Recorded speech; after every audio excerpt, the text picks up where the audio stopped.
ഹരി ഓം. കൽക്കിരൂപകളായിരിക്കുന്ന എല്ലാ നാരായണന്മാർക്കും രാമായണ സന്ദേശ ഏഴിലേക്ക് സ്വാഗതം. നമ്മൾ ബാലകാണ്ഡത്തിലെ അഹല്യാസ്തുതി തന്നെയാണ് പഠിക്കാൻ പോകുന്നത്. അഹല്യ ദേവി ഭഗവാൻ ശ്രീരാമചന്ദ്രനെ സ്തുതിക്കുകയാണ്. അതെന്താണെന്ന് നോക്കാം.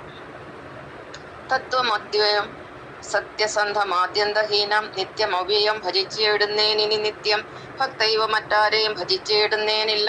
യാതൊരു പാദാംബുജമാരായുന്നു വേദം, യാതൊരു നാഭി തന്നിലുണ്ടായി വിരിഞ്ചനം, യാതൊരു നാമം ജപിക്കുന്നത് മഹാദേവൻ ചേതസ തൽസ്വാമിയെ നിത്യം വണങ്ങുന്നേൻ. നാരദ മുനീന്ദ്രനും ചന്ദ്രശേഖരൻ താനും ഭാരതീരമണനും ഭാരതീദേവി താനും ബ്രഹ്മലോകത്തിൽ നിന്ന് അന്യോഹം കീർത്തിക്കുന്നു. കാമരാഗാദികൾ തീർന്ന ആനന്ദം വരുവാനായി രാമദേവനെ ഞാനും ശരണം പ്രാപിക്കുന്നേ. അപ്പം ശ്രീരാമചന്ദ്രന് ഭഗവാൻ നാരായണൻ, അതായത് പ്രപഞ്ചനാഥനായ നാരായണനാണെന്ന് അഹല്യാദേവിക്ക് മനസ്സിലായി.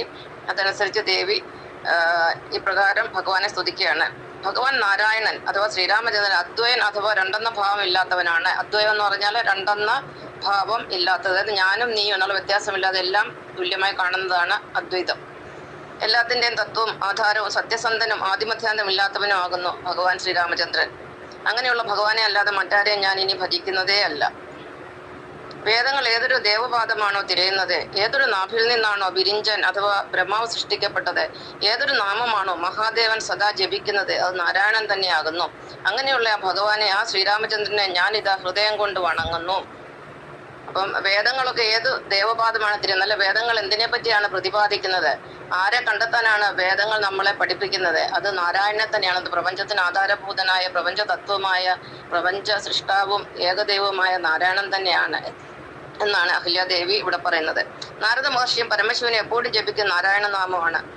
ബ്രഹ്മാവും ഭാര്യയായ സരസ്വതി ദേവിയും ബ്രഹ്മലോകത്ത് നിന്ന് എപ്പോഴും കീർത്തിക്കുന്ന ഭഗവാൻ നാരായണന്റെ തിരുനാമം തന്നെയാണ്. സരസ്വതി ദേവിക്കൂടെ പറയുന്ന ഭാരതി രമണി, ഭാരതി എന്നാണ് പറയുന്നത്. ഭാരതി എന്ന് പറഞ്ഞാൽ സരസ്വതി ദേവി, ഭാരതി ദേവി താനും. അപ്പോൾ എൻ്റെ മനസ്സിൽ ഒരുപാട് കാമ ക്രോധ ലോഹമോഹ അതികളുണ്ട്. അതായത് സാധാരണ മനുഷ്യ മനസ്സിൽ എപ്പോഴും ഷഡ്വൈരങ്ങൾ ഉണ്ടായിരിക്കും. കാമ ക്രോധ ലോഹ മത മാത്സര്യങ്ങൾ.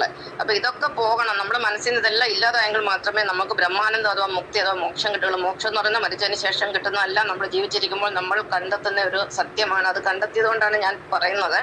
അപ്പൊ അഹല്യാദേവി പറയാണ്, എൻ്റെ മനസ്സിലെ കാമരാഗ മോഹാദികൾ തീർന്ന് മുക്തി അഥവാ ബ്രഹ്മാനന്ദം കൈവരിക്കാൻ ഞാൻ നാരായണനായ ഭഗവാൻ ശ്രീരാമചന്ദ്രനെ ഇതാ ശരണം പ്രാപിക്കുന്നു. അപ്പൊ ഭഗവാനെ ശരണം പ്രാപിച്ചെങ്കിൽ മാത്രമേ നമുക്ക് മനസ്സിന് സന്തോഷം കിട്ടുള്ളൂ. ഇന്ന് ലോകത്ത് മനുഷ്യന് ഒരു 500 കിലോ ടെൻഷനുമായിട്ടാണ് ജീവിക്കുന്നത്, രോഗങ്ങളുമായിട്ട് ജീവിക്കുന്നത്. ഇതിൽ നിന്നൊക്കെ മുക്തി തേടണമെങ്കിൽ നമ്മൾ ഭഗവാനെ ശരണം പ്രാപിച്ചെങ്കിൽ മാത്രമേ സാധിക്കുകയുള്ളൂ. അപ്പൊ മനസ്സിൽ നമ്മുടെ കാമം രാഗം ക്രോധം ഇവയെല്ലാം ഇല്ലാതായി, അപ്പോഴാണ് നമുക്ക് മുക്തിയും മനസ്സമാധാനവും ആനന്ദവും കൈവരുന്നത്. ഇതാണ് ഇന്നത്തെ